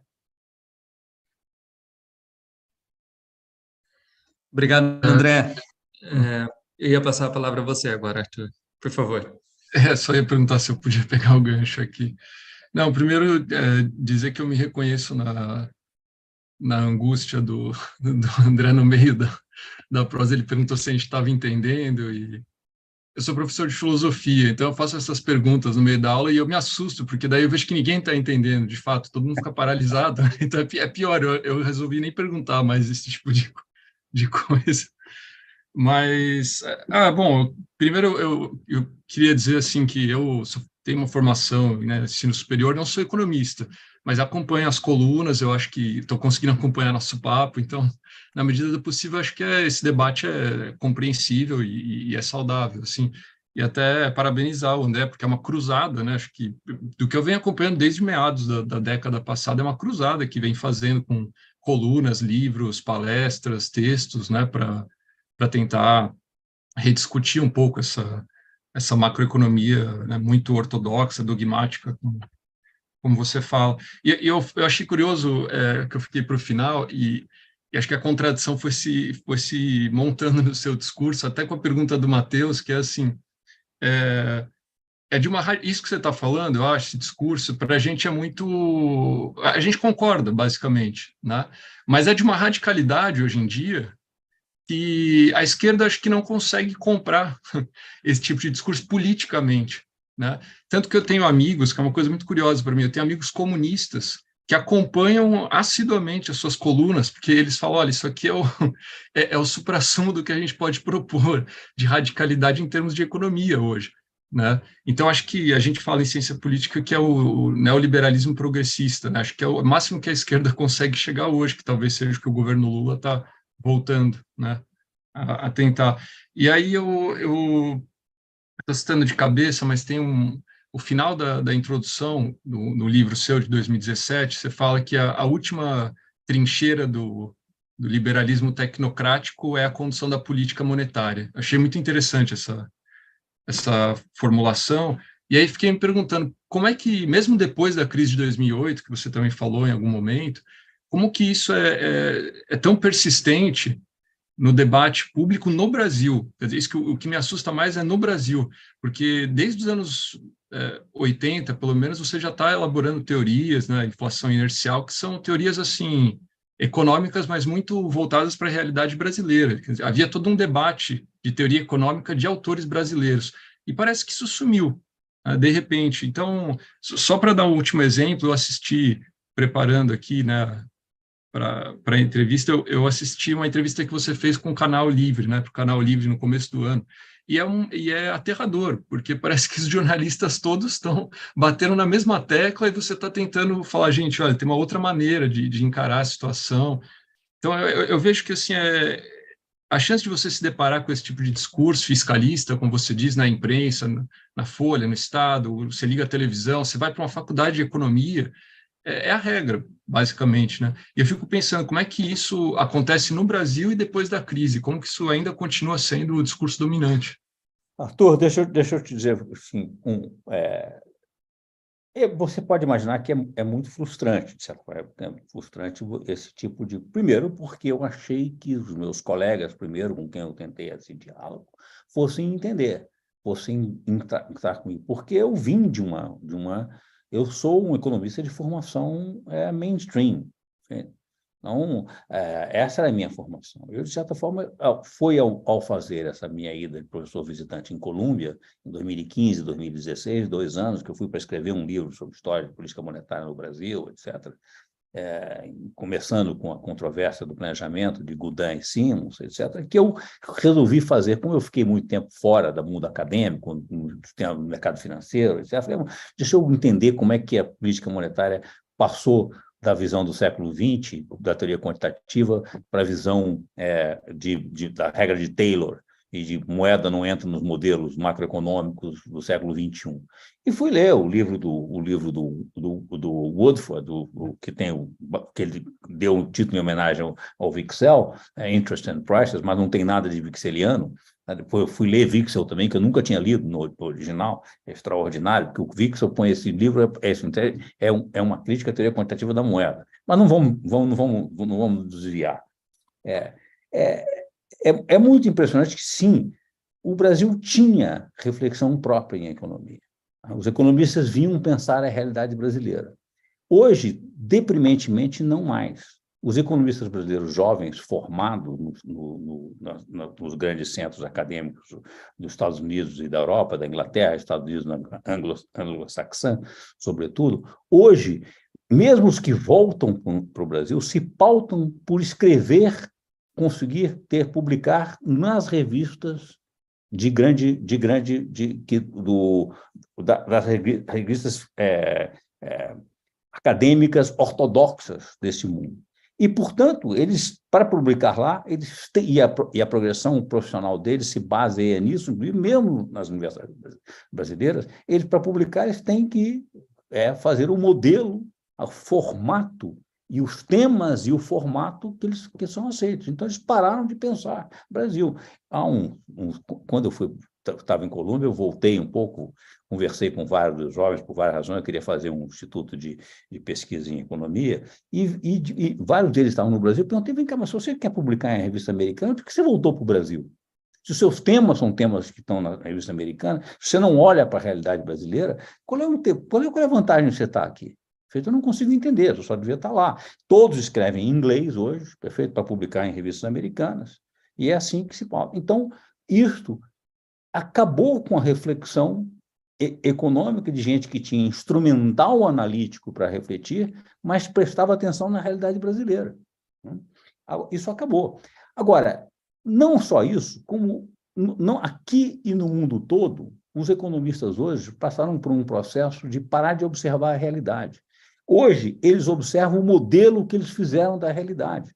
É um processo, você que é filósofo, sabe, de reificação, de tomar a concepção ideológica, perfeito, analítica que eles fizeram pela realidade, e não olham mais a realidade. Eles passam a argumentar e pensar sempre em termos do modelo que eles fizeram, não olham mais para a realidade. Algo que o Richard Feynman, o extraordinário físico de prêmio Nobel, um gênio, um conteste, na minha opinião, que sempre disse, olha, quando você não olha mais para a física, é para olhar a realidade, o mundo físico. Quando você para de olhar e só fica pensando nas equações, você não entendeu mais nada. Você sabe repetir a equação, mas você não entendeu, você não sabe fazer física. Uma crítica que ele fez era quando ele veio dar aula na Universidade Federal do Rio de Janeiro, nos anos 50. Mas, muito bem, está claro que esse processo é equivocado. Volto, então, ao final da ideia de política. Olha, se esse neoliberalismo com boa consciência de certa forma, isto o que se tentou a ideia de dizer assim, olha, nós vamos manter a economia a macroeconomia é pautada pelo fiscalismo financista. Perfeito? Mas nós vamos fazer políticas compensatórias. Nós somos bonzinhos. Perfeito? Então, nós vamos dar bolsa de estudo, nós vamos fazer algumas medidas disso, estamos preocupados. Então, olha, nós sabemos que o Estado deve gastar em educação, mas, infelizmente, o Estado está quebrado, não pode. Agora, isto é uma impostura, isto é politicamente inacreditável. Agora, eu não sei o que vocês entendem por esquerda e direita hoje. Eu entendo que é o conservadorismo, que hoje é claramente associado a essa visão financista fiscalista, e que é uma visão progressista. Perfeito? Não necessariamente de esquerda. Eu não sei o que é esquerda e o que é direita. Eu estou forçando um pouco a barra para entender, tá? Porque eu entendo, mas era que ela foi descaracterizada. Então, você pode dizer, olha, essas pessoas que se dizem de esquerda, dizendo, olha, vamos fazer um neoliberalismo com políticas compensatórias, você me desculpe, elas são, no máximo, conservadores de bom coração. Agora, é só isso. André, nós estamos nos caminhando para o fim. Vou, enfim, deixar aqui algum editor, caso queira fazer alguma outra colocação, a gente faça, mas eu não posso deixar a provocação passar para você não ser um conservador de bom coração. É difícil a situação do governo, no entanto, montar uma política de desenvolvimento, como você colocou no começo da nossa conversa, tendo a taxa de juro definida pelo Banco Central na altura em que está. Como sair dessa sinuca? Essa sinuca, de novo, essa sinuca formalmente, a autonomia do Banco Central, que não é independência, ela era para seguir os objetivos que estão na lei e determinados, cujos objetivos podem ser determinados pelo Conselho Monetário Nacional, formado pelo ministro da Fazenda, o ministro do Planejamento e o presidente do Banco Central. E, como o Banco Central não é um quarto poder, e ninguém considera que deva ser, o Banco Central tem que se submeter, e se submeteria sem sombra de dúvida, às diretrizes econômicas de um governo que tivesse um projeto. Agora, não tem dúvida nenhuma. Então, o governo preferiu não enfrentar isso. Por quê? Porque esse governo é fraco politicamente. O Lula se elegeu com um país dividido e se elegeu com apelo para forças de direita, direitas conservadoras democráticas, que não queriam a reeleição do Bolsonaro, mas que não apoiam incondicionalmente ou do ponto de vista de projeto, um governo do PT, um governo progressista do PT. E o Congresso hoje foi eleito, é um Congresso essencialmente conservador. Então, o Congresso conservador, portanto, nesse sentido, o executivo hoje, no Brasil, tem muito menos força do que tinha. O Brasil hoje é, na prática, um sistema quase ou semi-parlamentarista, onde o primeiro-ministro, de certa forma, é o presidente da Câmara, hoje o Arthur Lira. Então, o governo tem que conciliar. Neste sentido, e o Senado igual, o Senado que aprova a indicação da diretoria do Banco Central, igualmente. Portanto, isso exigiria uma negociação política importante. Mas a negociação política passa por você entender que esse modelo de taxa de juros está errado, profundamente errado, e que o que está sendo sustentado lá, baseado num modelo mais ou menos automático, baseado em expectativas racionais, expectativas de mercado. E o que são as expectativas? Expectativas do mercado financeiro, da Focus, você pergunta aos agentes do mercado financeiro, você veja a circularidade. Olha, nós não podemos baixar a taxa de juros porque o mercado financeiro tem expectativas altas. Perfeito? Mas, então, não é o Banco Central quem pauta o mercado financeiro, quem dirige o mercado financeiro. É o mercado financeiro quem pauta o Banco Central. Então, se o mercado financeiro acha que não há equilíbrio fiscal e que a inflação vai subir, porque a gente acha que vai subir, a gente põe a taxa de juros para cima e o Banco Central, então, não pode baixar, ele sobe a taxa. Agora, então não precisa de Banco Central, deixa o mercado financeiro definir tudo. Então, isso é preciso ter, mas para confrontar qualquer concepção, você precisa entender bem como funciona essa concepção e saber criticá-la. Se você se intimida, perfeito? Porque acha, olha, eu não tenho como enfrentar o argumento dessa concepção equivocada, que é o fato de grande parte da esquerda, porque grande parte da esquerda, inclusive, não entende o funcionamento do mercado financeiro e do Banco Central. E, por isso mesmo, em todos os governos do PT, o Banco Central foi sempre delegado, nunca saiu da mão dos economistas mainstreams, ortodoxos, sobretudo de formação na PUC do Rio, de onde eu sou e fui professor e fundador. Enfim, nunca. Eles dizem, olha, vamos delegar a política monetária para aqueles que entendem do assunto e vamos tratar de outras coisas. Isso nunca atrapalhou demais, porque o país estava com condições muito favoráveis e surfou uma onda favorável, de termos de troca favorável, etc., nos 2 primeiros governos Lula. Depois, quando começou a dar problema, já no governo Dilma foi evidente. Tá? E agora, com o Banco Central fazendo uma política estapafúrdia, do ponto de vista de taxa de juros, isso é muito evidente. Isso sabota o projeto do governo. Agora, o enfrentamento disso é um enfrentamento que exige uma capacidade intelectual de contestar, analítica de contestar, confiança na capacidade de contestar e para isso, fazer o enfrentamento político, que o governo decidiu, por razões que só ele saberá avaliar, não fazer. Ou seja, não é André, fácil sair dessa sinuca de bico. Nós temos 2 questões. O Matheus vai fazer e depois o Daniel, e aí nós fechamos essa conversa com André Lara Rezende. Por favor, Matheus. obrigado, Tamis. Primeiro, eu queria dizer que eu fiquei feliz com o rumo que a conversa tomou, porque eu já estava me preparando aqui para pedir desculpas pela minha pergunta que eu tinha programado fazer, porque eu achava que ela era muito filosófica ou talvez muito política. E diferentemente do Arthur, que é um pouco mais versado em economia, eu tendo a ficar um pouco boiando quando a discussão é muito econômica. Mas então, a pergunta do Arthur acho que também já serviu para preparar o terreno para a minha pergunta. Que eu aceitei o convite também para estar aqui, em grande medida porque eu tenho a impressão, André, me corrija se eu estiver errado, mas que as suas últimas intervenções públicas, pelo menos as que eu vi também essa entrevista no Canal Livre, que achei fantástico, me parecia que as críticas que você está fazendo de ordem prática, assim, elas partem de um plano, e aí eu vou vir para a minha área da filosofia, um pouco da epistemologia, de problemas que são conceituais, assim. E a minha questão era um pouco essa.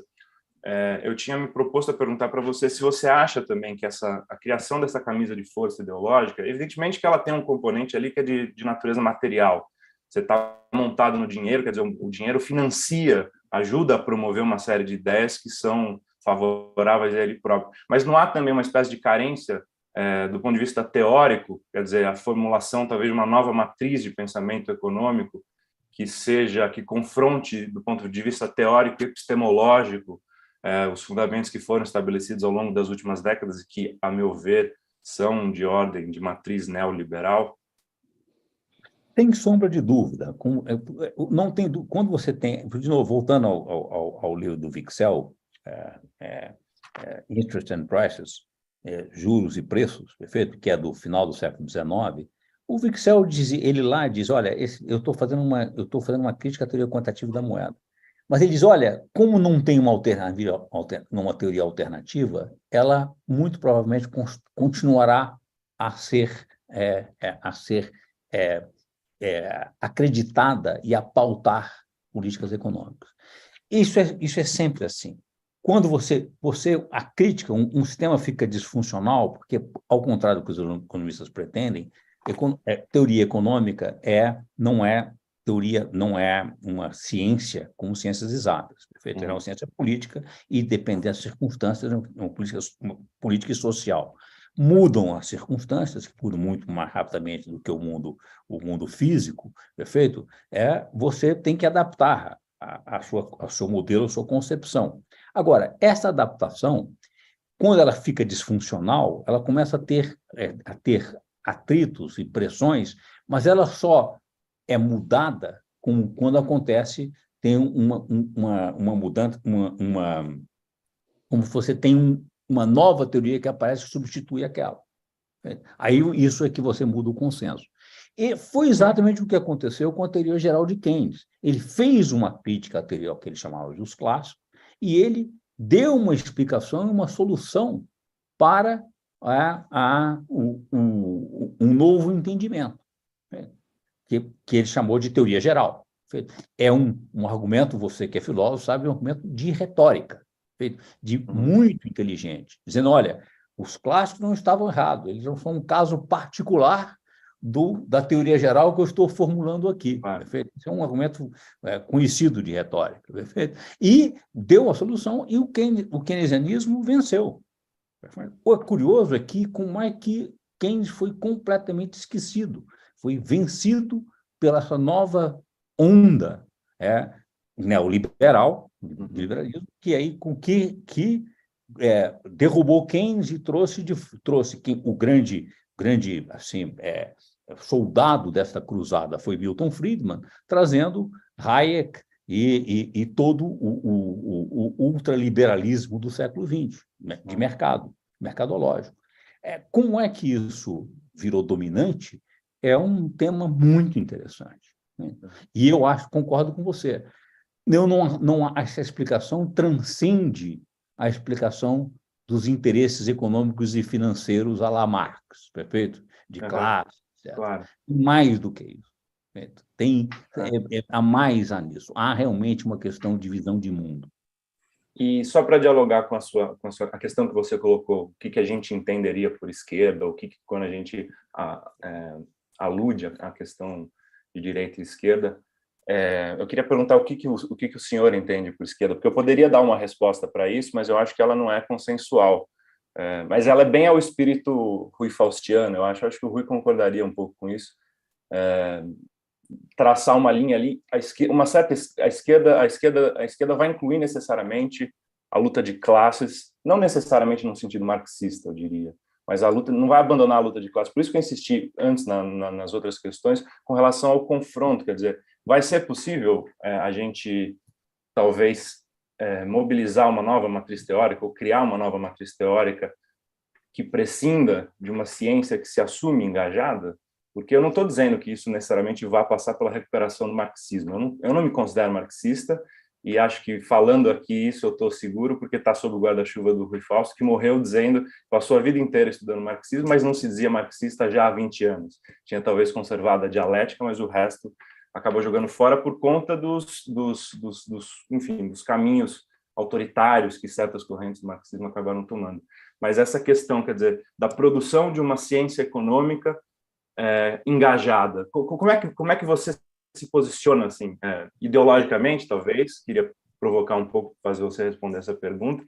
E porque me parece assim, pelo que eu diria dos estereótipos, te classificariam talvez como um economista liberal. Você diz que tem uma formação mainstream, mas ouvindo o seu discurso agora, é isso que o Arthur estava dizendo, de colegas dele comunistas que leem assiduamente a sua coluna, e quando você diz, por exemplo, faz a crítica às políticas do governo Lula agora de dar subsídio para a compra de carro popular, isso está completamente alinhado, por exemplo, alguns colegas meus autonomistas que defendem o passe livre, por exemplo, está completamente alinhado com isso. Você está muito mais à esquerda do governo Lula. Matheus, André, desculpa, eu posso só pegar um gancho, só falar uma coisinha, que eu também achei muito interessante que você, no entanto, é também um crítico da nova matriz econômica, né? Você coloca numa parte do livro, ali na introdução, que foi, eu não lembro o adjetivo exato que você usou, mas um termo bem negativo, assim, para classificar a experiência do último desenvolvimentismo, digamos. Então, eu percebo, assim, uma espécie de solidão teórica, né, como você colocou agora há pouco, porque você não está entre os liberais, como a gente entende o termo, mas também não está entre os desenvolvimentistas, como a gente entende essa expressão. Vocês tocaram em pontos cruciais. Primeiro, sim, vou tentar depois responder a questão, não fugir da ideia de que eu entendo por esquerda. Mas, primeiro, na minha posição, eu me vejo, e sempre fui assim, com uma ideia de sentir, eu não quero ter alinhamentos automáticos. Eu acho que ao se alinhar automaticamente, você para de pensar, né? Mas a tentação do alinhamento automático é muito forte. A tentação de dizer a quem eu pertenço, e a tentação de isso, inclusive, se você tem alinhamento automático, isso te dispensa de pensar e entender. Eu simplesmente, em vez de pensar e entender, eu digo, com quem estão os meus amigos, aqueles com quem eu me identifico? Então, eles estão certos, os outros estão errados. Certo? E pronto, eu não preciso nem pensar, nem entender. Toda vez que tem uma questão, eu pergunto, onde estão meus amigos? Aqui eu estou com eles. Onde estão meus inimigos? Eu estou contra eles. Perfeito? Então, é uma espécie de torcida de futebol. Por que eu sou Palmeiras e por que eu sou Corinthians? Perfeito? E pronto, não sonha pensar. O pensador, eu não vou falar intelectual, porque eu tive uma crítica de intelectual que eu gostei muito, mas depois eu falo, é o que se obriga a pensar e não ter alinhamento automático. Não imediatamente, porque quando você tem alimento automático, mesmo que você acaba subscrevendo a arquétipos, assim, como se diz isso, que são sempre, necessariamente, pode ser circunstancialmente corretos, mas em muitos momentos eles deixam de ser corretos, se tornam disfuncionais. Então, você é obrigado a pensar. Perfeito? Esse é o ponto fundamental. Porque isso aqui... E o mundo, como pensar e mudar de opinião é uma coisa que provoca certo estresse, certa tensão, as forças conservadoras são muito fortes. Então, eu entendo que as forças, por isso que eu estou falando em progressismo, ser um progressista, há aí um otimismo implícito de que a mudança é sempre para melhor, com a ideia de progresso, mas não vamos questionar isso, perfeito? Então, assim, quem questiona o status quo, e isso que faz a vida, a dinâmica da natureza humana, de pensar, da organização humana, social e econômica humana, são sempre pessoas que não se conformam dentro de estereótipos, não funcionam com estereótipos. E eu fico feliz de que eu seja percebido assim. É solitário, muitas vezes eu me fico bastante frustrado e irritado, e várias vezes, quando eu falo e exponho minhas ideias, eu vejo que as pessoas que estão me apoiando não entenderam. Elas simplesmente estão me apoiando porque eles acham que eu estou criticando os adversários dela. Então, mas não entenderam o que eu estou dizendo. Então, isso é muito frustrante, muito frustrante. E, de fato, eu não me vejo alinhado. De novo, que é esquerda e direita nesse sentido. Isso eu acho que no mundo contemporâneo, isso perdeu a clareza que tinha. Evidentemente, vocês sabem que esquerda e direita vem da Revolução Francesa, de onde se sentavam na Assembleia. A ideia, isso valeu durante o século XIX e século XX, foi bastante, é uma medida muito clara de quem estava questionando as estruturas estabelecidas, primeiro, do mundo aristocrático, e, portanto, você podia ser de esquerda e ser burguês no início, depois a crítica marxista, onde, olha, a crítica à burguesia e o domínio de classe daqueles que detêm o poder do capital. A visão hoje contemporânea, de certa forma, acho que o capital, inclusive, deixou de ser dono do capital hoje, o capital é difuso, é esse capital financeiro difuso, isso exige uma outra concepção. Eu nunca fui marxista, mas a minha leitura de Marx hoje, do ponto de vista físico, eu acho muito melhor do que eu achava. Eu vou dizer o que se fez em termos de política de Marx, não vamos dizer que é equívocos extraordinários, mas Marx em si é absolutamente um extraordinário pensador e um extraordinário filósofo. Muito, eu não tenho dúvida nenhuma mais sobre isso. Agora, voltando à esquerda, o que é direita, para mim, é muito claro. Existe uma direita civilizada. A direita civilizada no Brasil era o que se tornou o PFDB. O PFDB veio de ser um partido, um movimento social-democrata, se pretendia social-democrata, e se transformou na direita conservadora civilizada. O espaço da direita foi tomado por uma direita radical, incivilizada, cuja expressão é o Bolsonaro, e o espaço à esquerda, o PT, foi se transformando gradualmente no espaço do Partido Social Democrata. Curiosamente, quer dizer, ele se transformou no que o PSDB era. Ele sempre foi isso.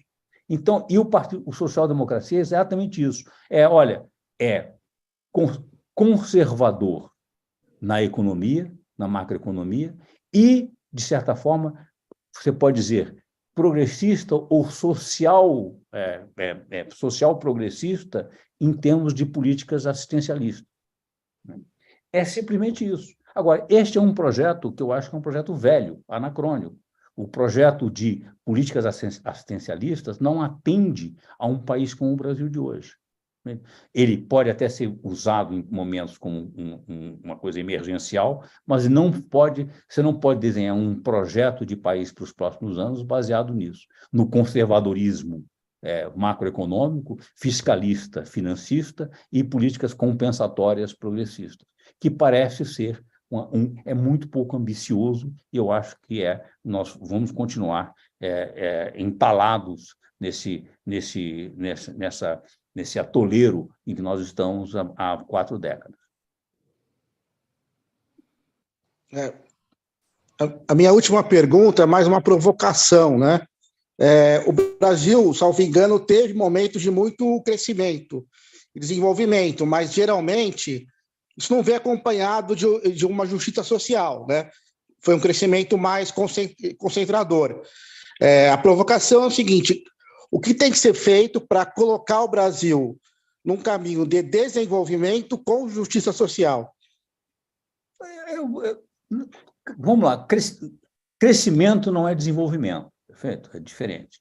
Você pode crescer muito e não ter desenvolvimento. Nesse sentido, desenvolvimento, usando aí a definição de Amartya Sen, é uma ideia de aumento das possibilidades da sociedade, de todos.